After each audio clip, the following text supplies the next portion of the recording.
Hey everyone, welcome back to A Very Full Plate. This is Emily and Amy's with me today. We are having one of our episodes where we have a topic to discuss together. And this week we're talking about something that hit home for me literally the past month because my 2-year-old broke her femur unexpectedly. And what we want to talk about today is how to help a family who is going through any sort of, whether it's acute emergency or major health crisis or life crisis in some way. I know a lot of moms know we need each other to get through these harder things. And I'm excited to have Amy's input, but today we're going to review 4 main tips that we found. And what do you think? Are you excited about this topic, Amy? Excited might not be the right word because I wish that nobody needed this, right? But I also, through my own experiences recently have realized how important it is for us to support each other, as my family has needed support and I've watched as your family has needed support. And also it makes me think about all the times that I had friends who needed support, and sometimes I did the right things and a lot of times I totally didn't. And I only realize that now in being in a time where support is needed that I could have done better. And so I'm excited to cover this in the sense that I hope that we can take some of our wisdom from our own personal experiences and our experiences with others and just help people who want to give help.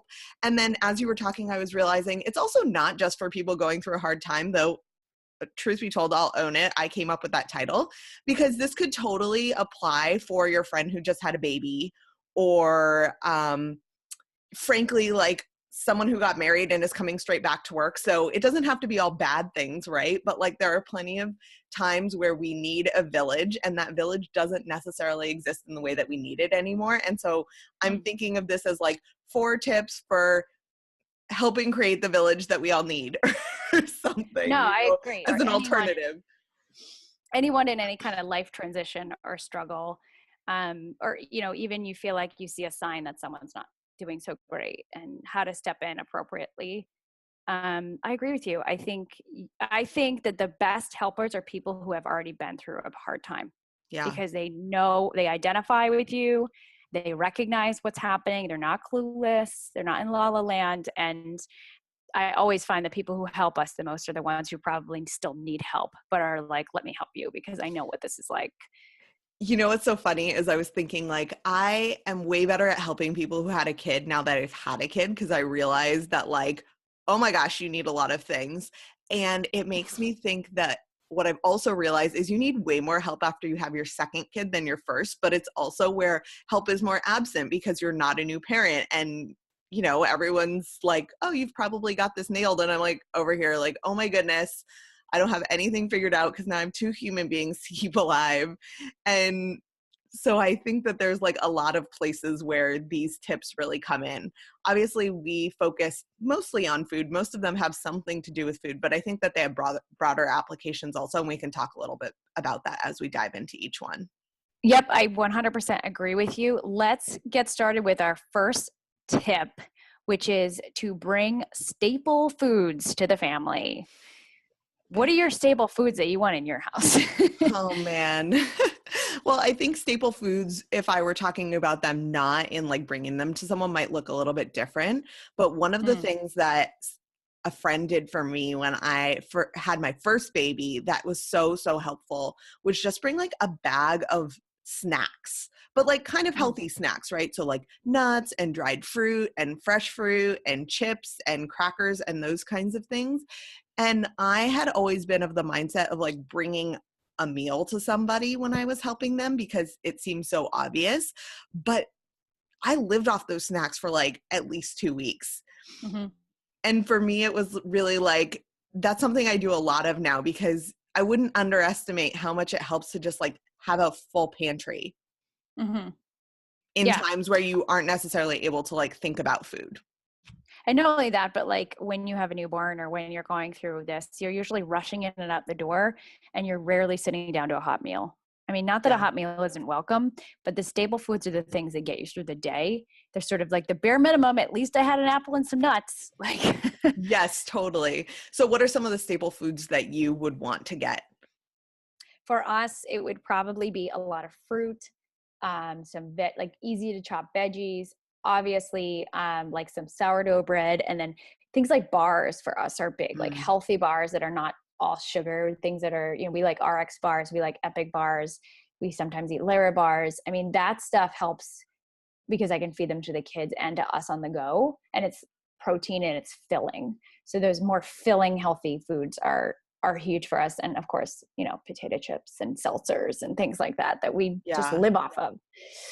And they don't go bad. So Yeah. even if you're like, I don't need it, it can hold on to it for a long time.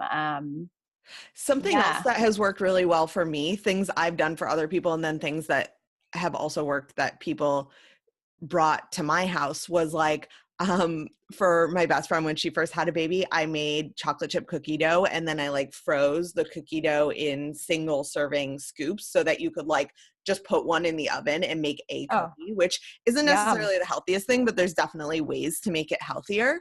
But the fact remains that like comfort food is comforting for a reason. And so I love the idea of like making it something indulgent that someone can enjoy in a time where they might be struggling with either nursing a baby or handling a Mhm. sick kid or whatever it might be, and have something that makes them smile. Like who doesn't smile with a warm cookie? And I'll try and remember how I did that and share it in the show notes so you can check there. Another thing is like quick breads, and you can totally do like gluten-free versions or healthier versions that are like maple syrup sweetened, but quick breads are so awesome because they can freeze either in the whole loaf or like in slices. So like Mm. banana bread or something like that. And I love the idea of being able to grab something that's like homemade and a little bit nourishing, but also feels really good to your soul because it's something that reminds you of maybe when you were younger or that sort of Yeah. thing, Yeah. and will give you energy at the same time. And I seriously lived off quick breads when I first had a baby. So I think Yeah. that's really helpful too if you want to make something. Yeah. And I had a friend who, well, you might have heard of, Cara Roman. Her husband is going through chemo, and so that gets more sensitive, right? Because the diets change. But um, in their case, I found the easiest thing I could do to help them was to order them a bunch of stuff on Thrive Market that I knew was healthy for him to be ingesting. Mm. It was like coconut oil, like all those staples, like more like cooking staples when you're like, I'm trying to just make smoothies and eat really clean. And that was a great place for me it just showed up at their door. I couldn't get there. So sometimes the staples can come in the form of like either Amazon Prime or whatever. I've So totally that's another.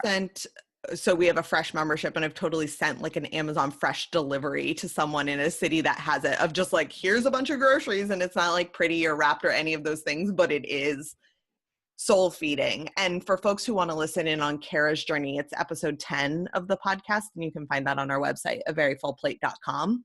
Mm-hmm. I think she has a super interesting story. Before we go to our next tip, though, you brought up a question for me, which is, how have you successfully navigated both telling people and asking people around their personal like dietary preferences to make sure that the things that you bring are things that they'll actually eat?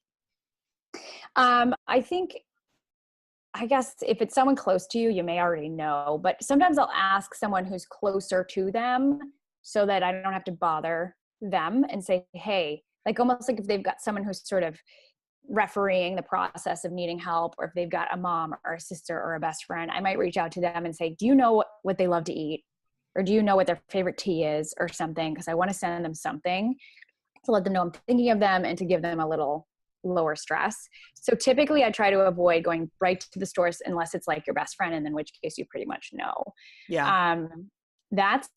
That would be my approach. And it actually reminds me, one thing that happened to us when it first happened, like what has happened to us has been more physically than it is mentally draining, because there's not so much worry. It's a simple break, and it's just more like trying to keep the life of our life going while we wait for it to come off. So one thing that I decided this time I was going to take help, because a lot of times I'm like, I got it. I would grocery shop with a newborn. Like I was just like, I'm on it, I'm not on it anymore. I'm totally off of it. And I'm barely getting by. So when I had a friend reach out who just said, what can I do to help? It was a friend who basically taught us how to eat well. And I was like, you can bring me food because I know you're going to bring me all this stuff we really need and all this stuff we know is healthy and tasty and good for kids. And I knew she was someone who couldn't come spend time with me. She was someone who had to do something from afar.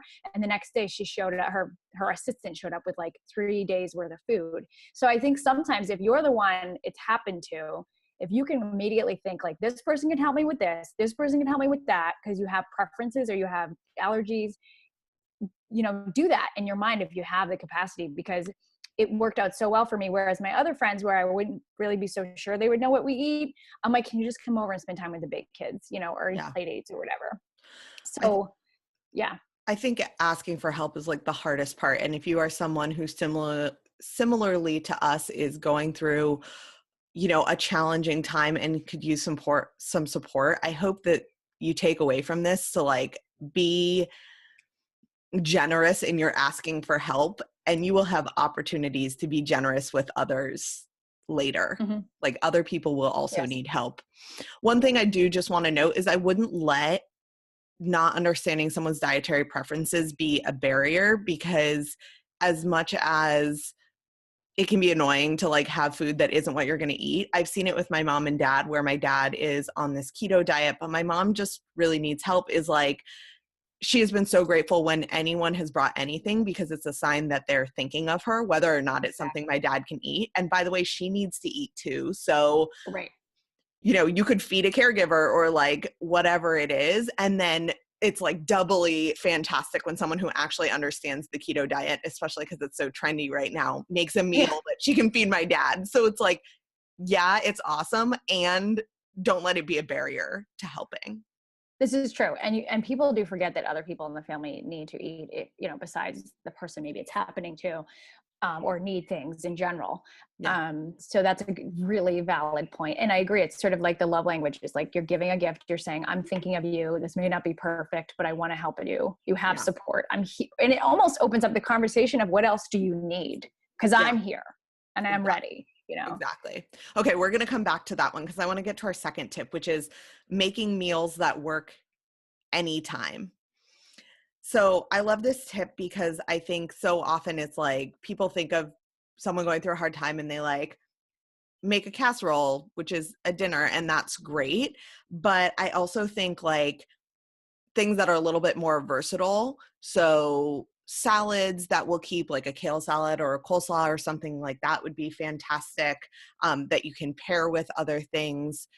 You could make like an egg casserole, because people love breakfast for dinner, as we've been hearing on the podcast recently, or they could eat it for breakfast. And I think breakfast is an often overlooked meal. And this actually goes to what I was talking about with like the quick bread concept as well, in that you could store it and keep it for a long time and then enjoy a quick bread as like a snack or breakfast or even dinner if you really needed to when you're in a pinch. Yeah, I think meals that go in breakfast or lunch or dinner are great. And maybe even like a pre-marinated meat or something would be great. I love that. I'm going to stop you because I'm going to put in the show notes a recipe for chicken marinated that goes in the freezer from Sweet Peas and Saffron. It's one I've shared on my Facebook page before, but I just love this concept of like putting chicken in a marinade, sticking it in the freezer, and then someone can defrost it and make it anytime. And I think that would be like such a fabulous thing to bring to somebody who doesn't know what their schedule is going to look like and doesn't know what their life is going to look like, but needs to be able to have food on hand. Yeah. And I even got like, I had some people bring me meals, and then to augment, they would bring something that's easy to whip up on the side. Whatever it is, like quinoa or something, that's just faster than normal process. Right. That's a cool idea, is to like, I mean, you have to obviously gauge someone's situation, but if it was like stir-fried broccoli, which doesn't really reheat well because then broccoli's overcooked, you could like chop up the garlic and the ginger or whatever it is, like make a little container of sauce, give them the broccoli and be like, here's how you put this together. Yeah. Exactly. So it would like give a little bit of flexibility in terms of like, you don't need to eat this right now, but you can enjoy this, and it's super fast to make on the side of this like main that I've made. That would be cool. Yeah. And I like, my friend actually brought us frozen pizza crusts, which was huge because she knows that I would prefer to assemble it. You know what I mean? But Mm. it would be so easy for me. She brought like tomato sauce and pizza crust. And then it was like, okay, all I need is what I feel like putting on it. I love that. That's Uh, like a meal kit made for yeah. your preferences. That's a really good Yeah. idea. Yeah. I was really appreciative of that one. And the kids were too. You know, you have to also think about, oh God, my kids are not picky, but they're not like me who will be like, all right, I'll eat whatever, Yeah. you know, Put it on this yeah. plate. Yeah. Is it cold? Whatever. It's fine. Um, yeah, I think meals that work anytime, like you were saying, like, tacos or what have you, or eggs. I mean, not that you would make eggs, but bringing eggs is huge True. too.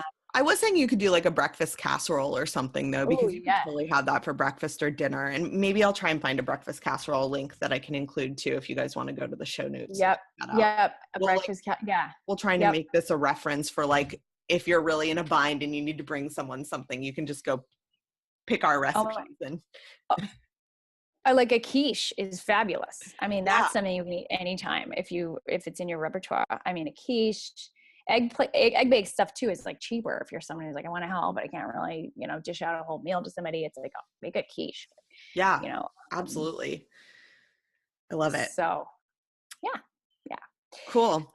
So tip number 3 is something that we started covering, but this is one that I'm really passionate about, and I know for a fact that I have not always been good at this. So if you're listening and you're like, Amy's not good at this, just know that I know that I haven't been, and it's only in going through some of these challenging things myself that I realize how important it is.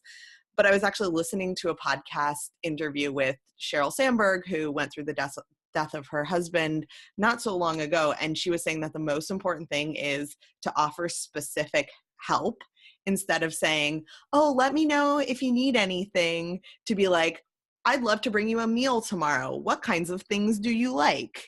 Like be Yeah. really, really specific in your help, because it's so hard for the person going through a hard time to ask. That it makes a huge difference to know like, okay, this is what this person wants to do. How do I take advantage of that? Yeah. And if the person kind of meanders with like, I don't know, then you might want to say like, what do you keep running out of? Then you go back to the Staples thing, like ask specific questions about what is your biggest roadblock right now to get through your day? Yeah. Feeding your family wise, like you keep running out of, whatever it is, your drink you always drink, or, ask the specifics, because the open-ended questions are never going to get you anywhere unless someone is like really on it.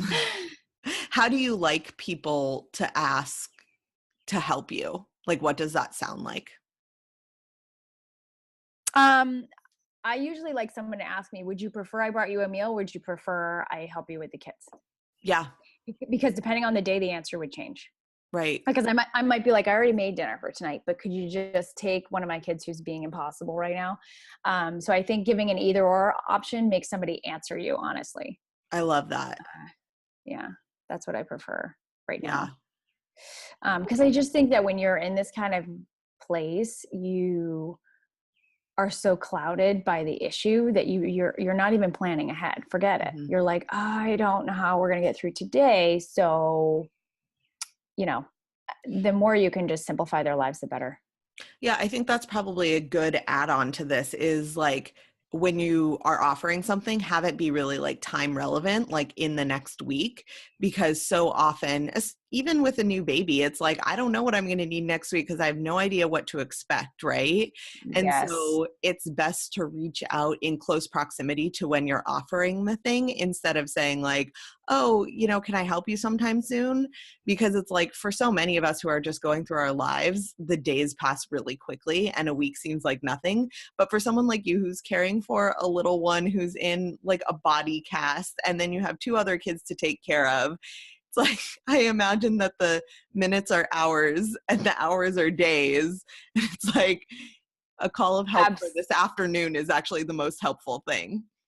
Absolutely. Absolutely. 100% true. Especially as it's like we're almost done, but it still feels far away. I have never had time move so slowly than it has the past 2 weeks. You know, I always think, oh, days go by so quickly. It'll be fine. It'll be 3 weeks. And I'm like, why are we still doing this? Like, how is this still happening right now? Because How is it only Wednesday? honestly, I almost want to suggest to people, listen, if you're a busy person, but you have good intentions, set reminders in your calendar to be like, remember this person is going through hell, and you might want to even just reach out to them and be like, I'm thinking about you. You know, sometimes they're just lonely, you know, Yeah. or need someone to vent to. You know, maybe it's not even doing anything. It's just being there, and being an emotional support. I love that. And it takes us to our final tip, which has very little to do with food. So why don't you take us into that one and we can dive into this a bit more. I think one thing I said to my friend the other day when she said, what do you need? What do you need? I said, honestly, right now I'm inundated with help to the point where I'm trying to manage, like, okay, you bring me this meal then. I said, call me in 2 weeks when everyone's forgotten. And I was like, listen, I know, and I don't expect people to be doting on us for weeks. It's fine. But there's going to be a point where we're going to be like super stressed out and everyone's moved on to somebody else's issue probably.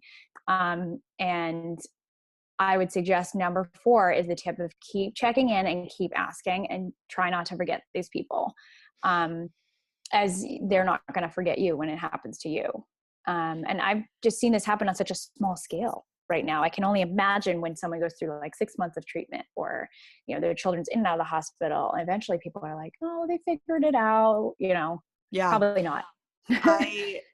I've seen this in action like so much, both personally and watching friends, where it's like, especially with something like cancer, like you go through treatment and people were sort of primed to believe like, okay, they've been through treatment, like now they're getting better, everything's better. And it's like, in so many cases, that's the farthest thing from the truth. Like, even if they are getting better physically, they are still struggling with all the implications of like waiting and finding out and taking care of their family and trying to be a normal person, but like not really feeling like one. And you're inundated with help at the beginning of like a big life thing happening, even having a baby, right? But no one checks in like 3 months in when you're more sleep deprived than you've ever been in your entire life and is like, hey, can I like bring you a bag of the best coffee that exists and a bottle of wine? Because I know that's what you need right now. Absolutely. And I love the idea of what you said of putting it in your calendar, because gosh, like I can't even remember to eat breakfast some mornings lately, that's a big deal in my world. Like I never forget to eat, but that's how busy life has been. It's hard to think of somebody else's situation, but if I had it on my calendar to be like every couple of weeks, like check in, not because it's a chore, but because I want to, and I'm holding myself accountable to that, that would really help me with my longevity of checking in with people and realizing like, just because I feel like they're done with this doesn't mean that they're actually done with this. Absolutely. Absolutely. And sometimes that's when the spouse crashes, is when all the stress is like either relieved or all that stuff is, and then they kind of come down and they're like, I don't even know what just happened. And they may get sick or whatever because they've just been holding themselves together for so long. Well, like you're running on adrenaline, right? And help might look different at that point. Like it might not be a matter of bringing a meal, but it might be like going out for a drink together, or you know, giving them a minute to go get their nails done or go to the doctor themselves or whatever it looks like. Yeah. Or just say, listen, let's go out for a walk and just let the person talk, because they probably need someone to talk to about it.